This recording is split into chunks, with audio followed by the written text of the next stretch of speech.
Yeah, absolutely. We got Larry Reece here with us. Larry, how was the day out here on the golf course? Well, it was unbelievable, because we last night there was a moment where Dave Hunziker, who's kind of our resident worrier, he was like, maybe we ought to cancel. We're at Eskimo Joe's with all the kids, and he's looking at the forecast, and we all kind of gave him a pep talk and said, let's keep it going. We need to do this because we didn't get to do it last year. We didn't get to do a lot of things, and this. I've said it many times, but OSU Coaches versus Cancer is the best thing we do. I just think it's so important. You see a lot of these kids out here that inspired me through my, kids like them. They inspired me through my cancer battle. But more than that, what we can do is be a distraction for these kids and their families. And I had one dad of a new youngster named Will that's going through leukemia battle right now. He said, I have not seen him smile like this for over a year. And that's what it's all about, because we can be a distraction at OSU Athletics and the OSU family, whether it's games that they can come to and enjoy, football, basketball, every game. I mean, we've expanded our Coaches versus Cancer further than anybody has across the country, because it was really a basketball deal that they started for Norm Stewart. Eddie Sutton was one of the founding fathers, and we've always had a good program, raised a lot of money, but Kendria Cost has helped us expand it to all of our sports. All of our student athletes are so amazing. And then to see the people that are out here today, I think we're going to raise over $100,000 here today to go to cancer, to help with cancer research. And it's just important stuff, but it's also about family. We always talk about family, but this is really what it's about, when you can help others. And some of these folks, we didn't know them before. We just, somebody gave us a lead and said, hey, this young man's going through this, and this young lady's going through this, and Kendria and our group, we reach out to them, and they really become part of our family. And some of these guys, like Hadley, he's been coming for years, and now he's cancer-free, and it's amazing. And then Luke moved to North Carolina. His mom got married, and he's enjoying North Carolina, but he misses it here. They were able to come back, and he spent the last 3 nights with Hadley, and they're running around here. And I'll tell you what, Hadley and Luke, I introduced them to Will, and this is his first event, and he's younger than Hadley and Luke, but those two guys are going to be great for us, because they're going to be able to, because I'm going to tell you, when you get cancer, even if you're a little kid, you're scared, and it's just good to know that there's people who have been through it and been successful. And I thought Hadley especially did a great job talking to Will and his family last night. I think it really made them feel welcome, and then made them feel a little better about what they're going through, because they've all been down at OU Medical Children's Hospital. So that's really what it's about. I kind of rambled on there, but this is an incredible day, and we're going to raise some really good money thanks to some great sponsors and all of our celebrities that are out here. And Chris Tidlin is running this place now, and he helped us put this thing on. So that's a cowboy we were talking about out on the course. He said, he told Coach Holder he wanted to come here, and Coach Holder said, no, you need to go to UCLA or somebody out there, or somewhere out there on the West Coast, because you're not good enough to play here. And then Chris Tidlin said, no, I'm coming to Oklahoma State. He ended up being a 4-time All-American. So there's great stories like that, but it's just good to get everybody together, and we actually see each other's faces. Yeah. It's kind of fun, guys. No kidding. Yeah, I was talking to Patrick here before we went on. I said, about 3 hours after the mask mandate here ended in Stillwater, I walked into a gas station without a mask on for the first time in over a year, and I was like a little apprehensive. I almost felt naked when I didn't have it on. And I'll be honest with you, I'm probably one of the guys that the mask improved my looks. Same. But, I mean, we're all faces for radio, right? I always say that. Absolutely. But my wife just got left hanging. Yeah, but I'll tell you the other thing. All these kids got water guns, and I'm soaked. And but I've soaked my fair share too. I was going to say, I saw you take a hit out there on the greens. Oh yeah. Yeah, no, this is a huge event. Obviously they didn't have it last year. You had the 2019 numbers, well over $100,000. Yeah. You look at some of the people here, and this is an incredible turnout. You still got people out on the course that are coming in. The first cowgirl played in this. I saw her driving around. She was one of the high draft picks because they love hanging out with her. And Burns Hargis was here today. Chad Weiberg, our incoming athletic director, talked a little bit, and we gave out some awards. Go ahead. I was saying, if I'm not mistaken, I saw one of, if not the greatest quarterback in Oklahoma State history running around here, Brandon Whedon. And I'll tell you what, a good Sooner killer was running around here too, and that's Josh Fields. Yeah. And the quarterbacks went high in the draft today. Brandon Whedon was number 1. Then I think it was Chris Tidlin. Then I think we went Josh Fields and Clint Chelf was up there in the top 6, and so something about being a quarterback. Well, something about being around the quarterbacks, but also the quarterbacks are usually pretty good storytellers. Yes, they are. And that's what Charlie Johnson was the -- pick one year. Somebody paid $5,000 to play with Charlie. Well, that was right after. 3 or 4 years after he had blocked for Peyton Manning's, backside, and those guys just wanted to hang out with him. I think it was Steve Roy in the group, and he was a #1 draft pick. He can't hardly play golf, but they wanted to hang out with him. So that's really what it's all about. Here's little Danny, who's a stud eating Cheetos, man. He got me wet a minute ago, but he's been part of the OSU Coaches versus Cancer family for many years, and he's doing well. And there's a lot of great success stories. Now, there are some people that we salute that have not made it. We gave away a Superman award to Bucky Utter, who actually played tight end here at Oklahoma State.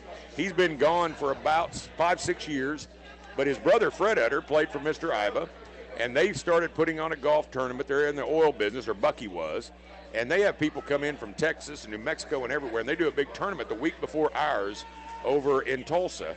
And we ended up having one of the people that have been involved in that tournament, Jason Compton's a friend of mine. He's an amazing story. He shouldn't be here, but he is because of MD Anderson and a lot of prayers. And they ended up being so inspired by us saluting Jason and letting him thank people at a basketball game that they said, you know what, we need to start supporting those guys. Over the last 4 years, the Bucky tournament has given us over $125,000 over the last 4 years. They gave us $32,000 today. Wow. So it's amazing kind of the partnerships that have happened on this thing, but it's also amazing what the OSU family does when we pull together. Absolutely. And you mentioned Coaches versus Cancer, how it was originally a basketball type program, and you look at how Oklahoma State extended it, but you hit on Eddie Sutton, and you were at the enshrinement of Eddie Sutton into the Naismith Hall of Fame, something that has been long overdue, but I would have to imagine the emotions were pretty high. They were really high. I was really blessed to get to go. I feel very honored that I got to go. We had a small group that went, and just to support them, we took Big Country and his wife, Bryant Reeves and April Reeves, and a small group, and then all of the Suttons were there, all 3 boys with every one of their kids and their spouses, and so Eddie Sutton had one of the bigger contingents there. I was proud of that, but I just imagine if it had been closer, how many Cowboys, how many members of the OSU family, but then how many of his players would have been there. But he was presented by Bill Self and Sidney Moncrief and John Calipari, which I like what the Suttons did there. John Calipari has always raved about Coach Sutton as a person and a coach. He's always been very respectful, partly, I think, guys, because Eddie Sutton normally whipped him. I mean, even beat UMass. Country went through Canby and all those guys, but Canby was the last one, beat UMass to go to the 1995 Final Four. So he's always been very respectful to Coach. I think he really respected Coach and loved Coach. And so I loved having him there because I think that's kind of part of the, hey, Kentucky fans, why don't you knock it off? Nothing was ever proven that Eddie Sutton had anything to do with that, but they've always held that against him. And I think having their current head coach there, up there on the stage, I think that was a statement. So I like what they did, and Sean Sutton did a nice job. Did you guys get to watch any of it? Yeah. It's on ESPN Plus, too, for our fans that didn't get to see it. I pulled it up yesterday and watched it again. And, about 8 of the 9 speeches had me tearing up. I mean, there were some really good speeches, and I definitely was very emotional. I'm still mad at the Naismith because they cost us getting to hear one of the great speeches of all time, because Coach Sutton would have knocked it out of the park if they'd have done it when they should have 7-8 years ago. But, hey, at least he's where we all know he belongs, and he knew, guys, that he was in. There is no doubt. I've talked to the Sutton boys. I saw the video. I know that he knew he was in the Hall of Fame, and then we lost him about a month later. But there's no doubt he's one of the all-time greats, and now he's right there amongst them. Absolutely. And I guess you could take solace in the fact, I mean, you look at the class that he went in, probably 6 or 7 years way too late. But, you go in with Kobe Bryant, Kevin Garnett, some of the greatest ever. Tim Duncan, maybe the greatest forward ever. Duncan. And Bill Self said that we were sitting at a table together. Bill spent a lot of time with us because there was not a Kansas contingent there, and he was really there for Eddie, so he just hung out with all of us, was telling Bryant Reeves' story, and I'll tell you one here in a minute, but he said he believes this is the greatest class that has ever gone in. And I'm not going to argue with him. When you look at Kobe Bryant, one of the greatest players of all time, and Tim Duncan, the greatest forward, Kevin Garnett, I mean, my gosh, he was a beast. Kim Mulkey's had great success. It was just, Coach Stevens that was at Bentley, Division II. She's had great success, and it was a tremendous class. And I think Coach finally got the respect and what he was due. So that was a good thing. So you want to hear the story Bill Self told? Absolutely, yeah. It's a pretty good one. So he's sitting there next to Country, and we all kind of rally around, and because anytime Bill's telling stories, you want to be around. And he said, somebody gave him a tip that there was a big kid out in Gans, Oklahoma. So he and Coach Sutton were talking about it, and Coach dispatched Bill Self to Gans, Oklahoma. So he said he found his way to little tiny Gans, and he got to the gym, and he goes in, and on one side there's some concrete bleachers. On the other side there's no seating. He goes in, and there's 5 guys practicing. He said 2 of them look like Daryl and my other brother Daryl from the Newhart show. You guys are too young for that, but you've heard my brother Daryl and my other brother Daryl. Yeah. And Country started laughing. He goes, "Yep, that's right." And so otherwise, they didn't look like athletes, put it that way. So there were 6 of them on the team, but 1 was out that day for some reason, either injury or sick. And so Bryant Reeves' dad, Carl, right? I think it's Carl. He's there. He took his boots off, had his jeans on, took his shirt off, and he practiced with those guys. And Bill said it was like out of a movie. It was so funny. And so Bill, you know how Bill is, he went up to Carl afterwards. He goes, "Did you play college ball?" And Carl goes, No, I just played down at Muldrow, But that's classic Bill. But I told him, I said, I wish there had been camera phones back then, because just have a picture or a video of Carl Reeves out there. And he asked him, he goes, "How's Bryant doing?" He asked Carl, Bill did, and he said, "You know what? I can't hardly handle him anymore." He's like, "Well, no kidding. He's 7 foot.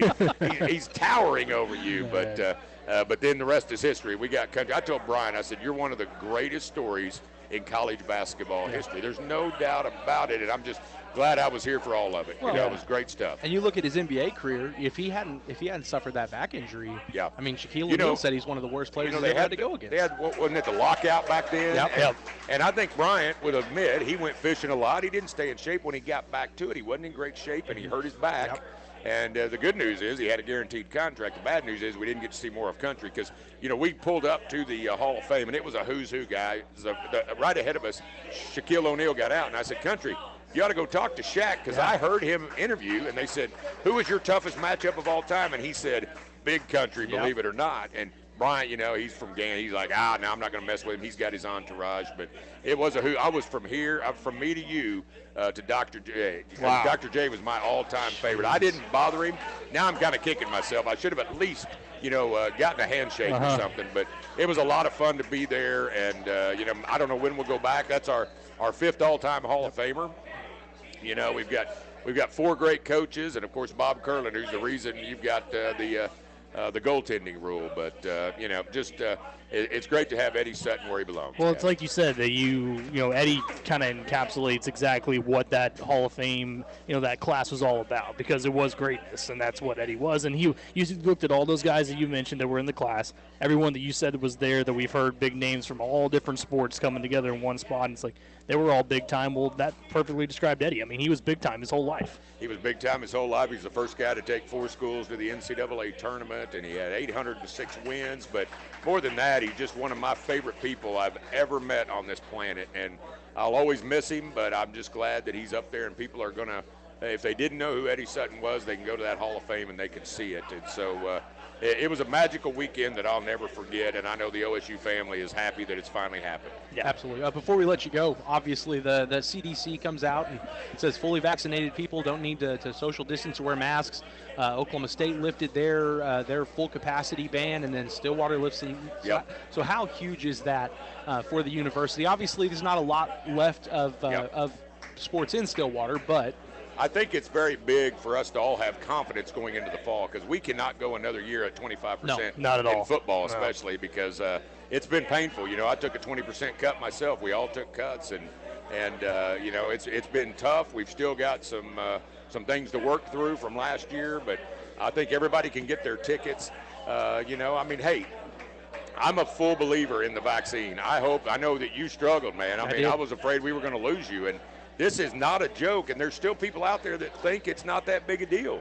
And it is. Look at Randy Blake.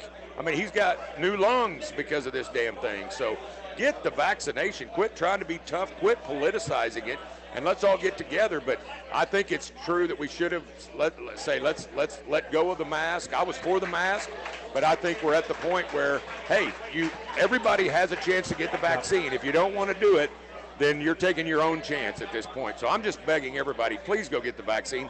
It is truly safe. My buddy Larry Green, I don't think would mind me saying this.